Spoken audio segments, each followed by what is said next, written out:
What's going on, guys? I'm Jody. This is Inspire Woodcraft. Today I'm going to make a complete drawer using a box joint jig. Now this whole system is set up for repeatability using a 1/2 inch wide dado. And the system is going to work no matter what the height of your drawer's in. It's all going to turn out the same no matter what. And that's kind of the purpose, is so that from job to job we have a very similar approach, and that takes a lot of the guesswork and mistakes out of the whole job. Now I've already cut my pieces ahead of time. I have 2 pieces at 8 inch, 2 pieces at 12 inch. Remember, with box joints, our joints are going to interlock. So whatever the call out of our drawer is, in this case 8 by 12, I can just cut my pieces at those numbers. I don't have to add and subtract for different thicknesses of material. I also have this piece of 1/4 inch plywood that I'm going to use for my drawer bottom. I want that recessed into my front, back, and sides 1/4 inch. So because I'm using 1/2 inch material, mathematically that means this needs to be 7.5 by 11.5. Now, if that didn't make any sense, I totally understand. This stuff gets a little bit confusing sometimes, but I promise you it'll all make sense when we get to that step of the project. Now I have a box joint jig here. I already have it completely set up. I have a 1/2 inch dado installed. I have my key set a 1/2 inch away from that with 3 to 4/1000 of an inch micro adjusted for glue. Now to start out, I need to determine the tops and bottoms of my drawers here. And this side, there's a couple dark spots on here. You might not be able to see it on camera. On this side, they're a bit cleaner. What I want to do is actually flip this over.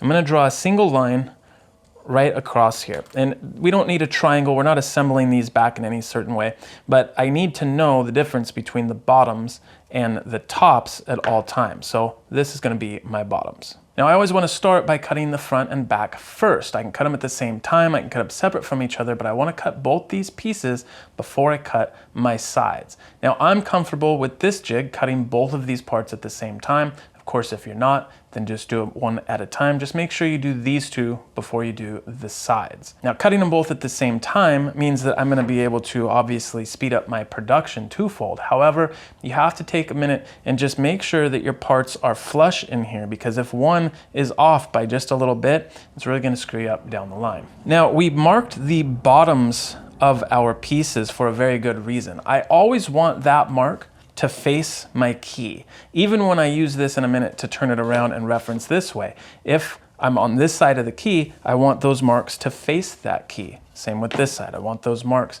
to face that key. We're gonna use this later on down the road when we go to cut the groove for our drawer bottom as well. So it's very important that we always make a note of where that mark is.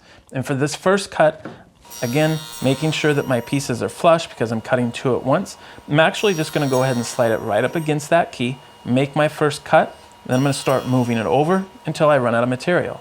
Then I'm going to flip it end for end, slide it up against the key, make sure that my pieces are flush, and I'm going to cut it again, doing the exact same process till I run out of material. All right, now that I have those 2 pieces cut, my front and my back, I can now introduce my side pieces. Again, paying attention to where that top mark is, I'm going to turn this piece around onto this side of the key. So now this mark is still facing the key. I'm just going to bring it over and I'm going to hook it right onto that first notch there. Then I can take these pieces, again, paying attention to that top mark going towards the key, and simply slide those over.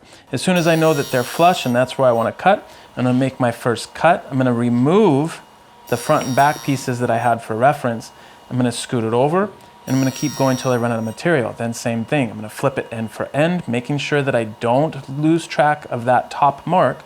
Use the other piece for a reference, just like we did before, and cut it till I run out of material. So now my box joints are cut on all my pieces, and what I've done is removed the dado stack and I've actually put a single blade in here. Now this blade happens to be full curve, so it's a full 1/8 inch wide, but it doesn't need to be. It can be a different blade. We're going to have to run 2 passes either way. But I do have it set at a 1/4 inch high plus about 30 seconds just to give us a little breathing room. And then I have this set up a 1/2 inch from the fence. So now what I need to do is I need to organize my parts so that I don't have to think about which direction I'm doing it as I'm cutting. They're already laid out and organized. Now earlier we went through and we marked the bottom of all our drawers, and as you can see, this one isn't the right way. So we're going to turn that around.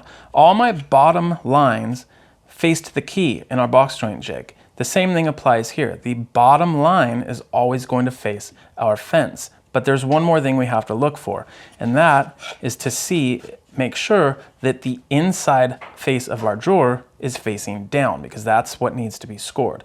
In my case, you might be able to tell that this one is a little bit darker than the other ones. That's the inside. And if I flip this over end for end, now they all look the same.